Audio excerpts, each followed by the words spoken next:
Great morning! It's Grace from Wash Your Face with Grace, and I am here live doing our build a look for our Monday makeovers, our wake up and makeup. Hope everybody had a wonderful weekend.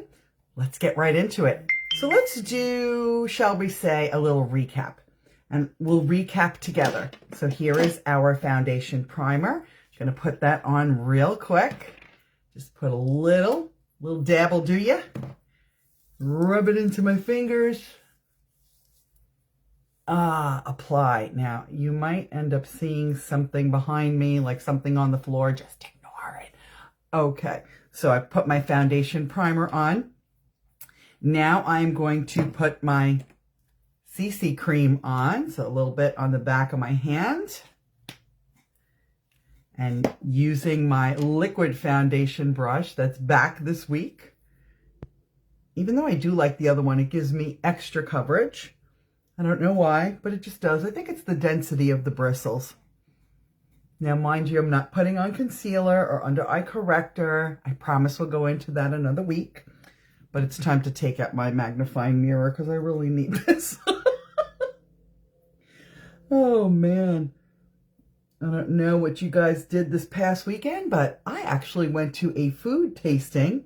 My daughter's getting married in July, and we got to taste some food. Oh, so yummy. So yummy, so yummy, so yummy. And today we went back to eating healthy, but it's okay. It's okay. It's better to eat healthy. I will say that. I have a lot more energy. Now, what I'm going to do is just put this down for a sec. And next week, we'll talk about the benefits of using a regular foundation over... Actually, you know what? Maybe we'll just do that now. What the hey? The benefits of using a foundation over the CC. Now, some people might think, Grace, isn't that a lot of coverage? Well, you're going to be the judge because I'm going to put a little bit of foundation on the back of my hand. And you could be the judge as to whether you think this is too much or not. Now, I like to use CC cream first most days because CC cream will give you coverage from the red, coverage from any kind of, I don't want to say imperfections, but just the everyday of life. And I have redness in my skin. So that's really what I use it for. But then I like to put foundation on over it because today, and I've said this a couple of times, I don't normally go out on a Monday. I mean, if it is, it's just just in and out. But I actually have a couple of things that I have to get done today. So I just wanted to elevate my look a little more. And what I love about foundation, at least in the Mary Kay world, is that we do match it right to you. So we have foundation finder tools on our website. All of our My Shops contain them. But if you want more in-depth or really want to try more, your consultant can help you. I see that there's people on. I'm going to wave. I have no glasses on, so I'm just going to blow kisses to the people who are watching because I can't see your names. Hello. So, but this foundation is very lightweight and it gives you great coverage. Now, can I just go with the foundation? Absolutely. But I was taught by a makeup artist several years ago that CC cream really almost acts like a neutralizer. So for me, it's CC. And then on days that I want just a little bit more, CC and our regular foundation. So I don't think it looks heavy. Do you think it looks heavy? I don't think it looks heavy at all. So you can put that in the comments. If you're watching this on replay, please, you can let me know what you think. All right, now, powder. Love my powder. This is just, actually it's upside down in the jar, but that's okay. And somebody had asked me what shade this is. So let me just real quick. All right. This shade of the Silky setting powder is light medium beige. Okay. A lot of shades. And when our new foundations come out next month, these are it's going to be like a seamless, combination across the board. So looking forward to getting your feedback on that as well. Okay, so just a little bit of powder. And whenever I put my powder on, Now I take my finishing spray, shake it up a little bit, put a little finishing spray on.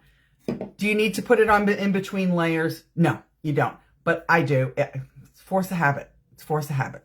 What can I tell you? All right, now we're going to go into a step that I haven't gone into, but I think first we're going to do a little cheeks. And I'm not going to go into contouring this week. I think we're going to do that next week. So I'm just taking my cheek color. All right. We're getting to these, but not today. A little bit of my cheek color. Again, I'm going to start from the top. Just little short strokes, but in a circular motion. Always starting at the top, primarily because if you don't like the color or it's too much, wherever you apply it, that's where you're going to get the most color. So I like to start here. So this way, if there's too much color, I can kind of brush it into my hairline. You know, that's the only reason. Now I'm going to go into something that I will not lie. It was something that I found annoying, daunting, however you want to look at it. And that's eyebrows. Now, we do have a liquid eyebrow. It looks like a mascara. Okay. And it's a phenomenal product. I just happen to prefer the pencil because that's what I'm used to.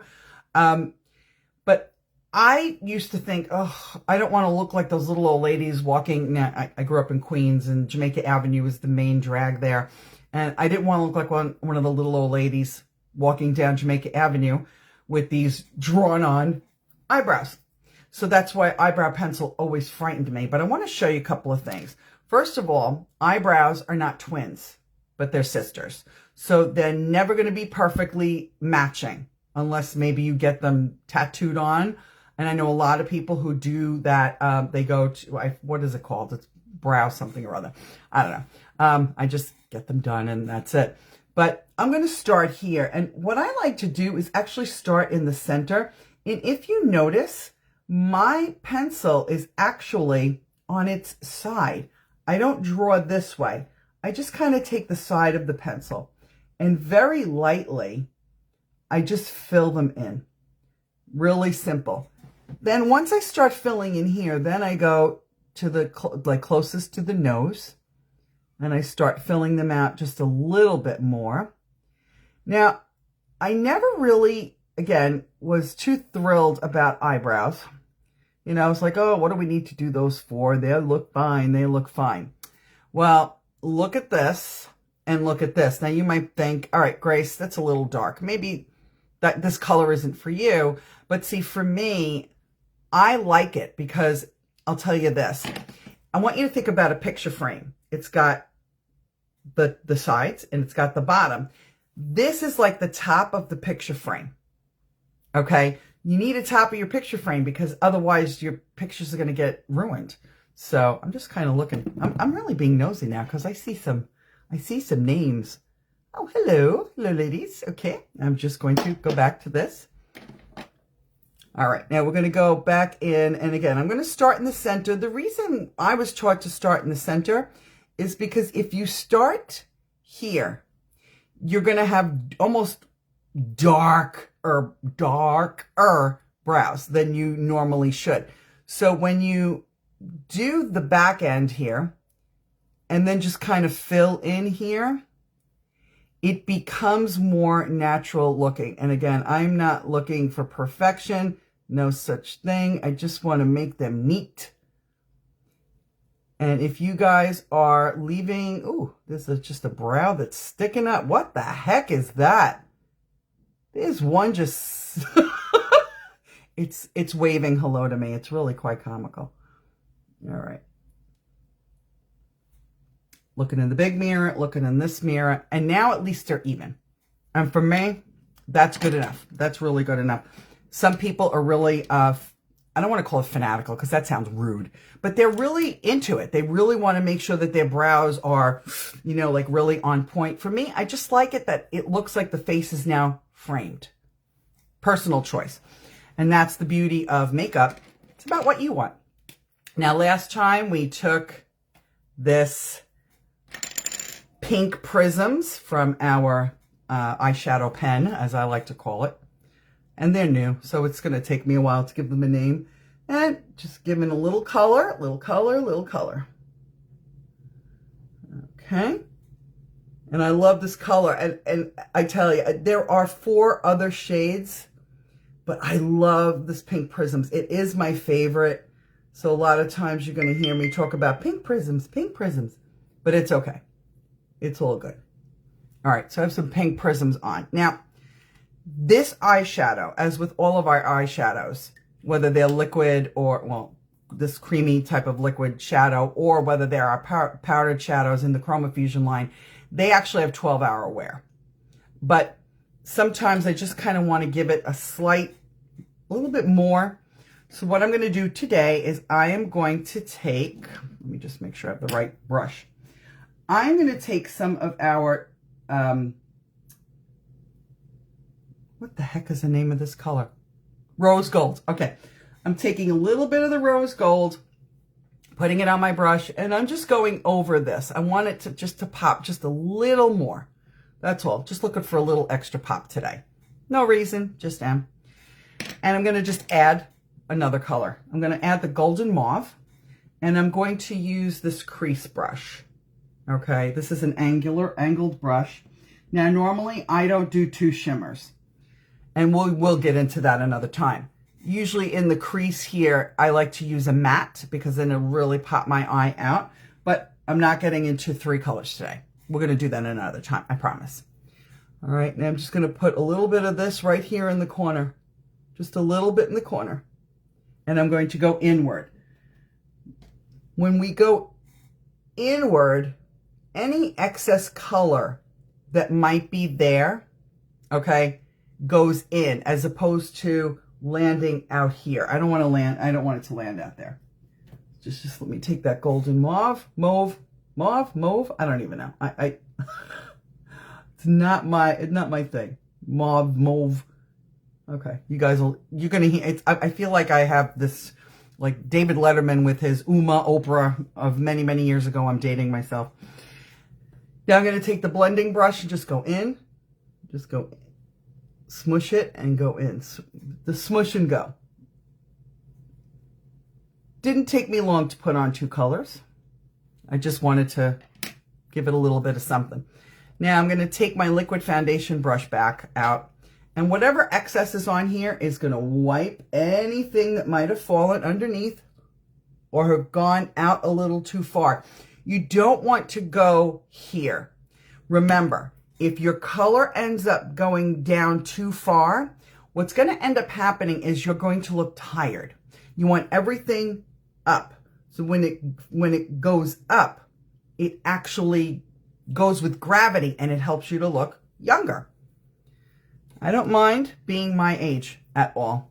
I just don't. Some people want to be 25. I'm happy being me.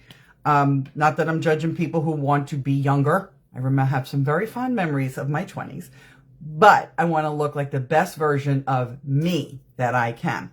So this is why I do these lighter colors, except unless it's nighttime or something and we're going somewhere fancy, maybe for the wedding.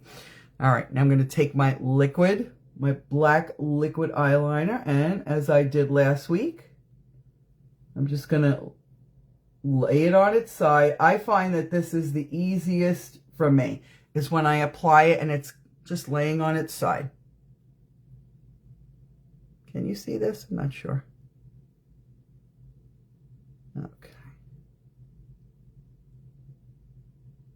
There are people who are much more talented than I am with liner, and they could do this much better, much faster, but I'm just doing me. Okay. Let's close that. Let's see what it looks like so far. Oh yeah, you could tell that I really did not do anything with my hair yet. Got a little crazy hair going today. I don't know about you guys, but I was always taught to not wash my hair every day. Some people have to. I try not to, because it just, I don't know, I think it just dries everything out. A little hair tip. Anyway, all right, let's get out my handy dandy, which should have been out already, eyelash curler. All right, let us Put a couple of these little crimps in here.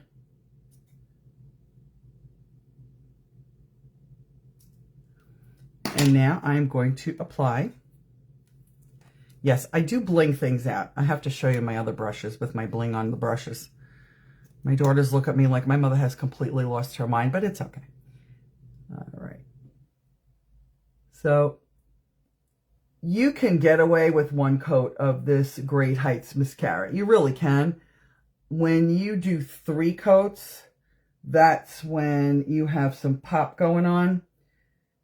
But again, just let it dry in between your coats. Okie dokie.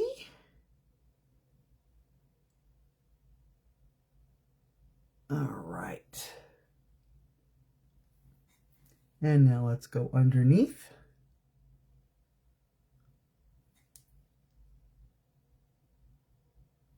All right, I'm not going to go do my second 2 coats online. I think I showed you what I do.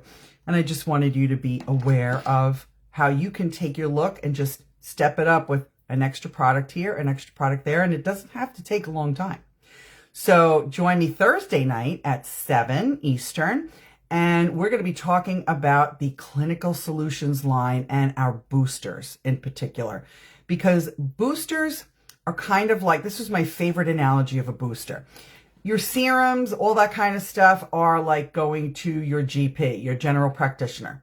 So you go for a cold, you go for a little, maybe a sprain or something like really not, really scary. But your boosters are like going to a specialist, the orthopedist, the gynecologist, the ENT. So join me Thursday night right here, and we're going to boost your skincare.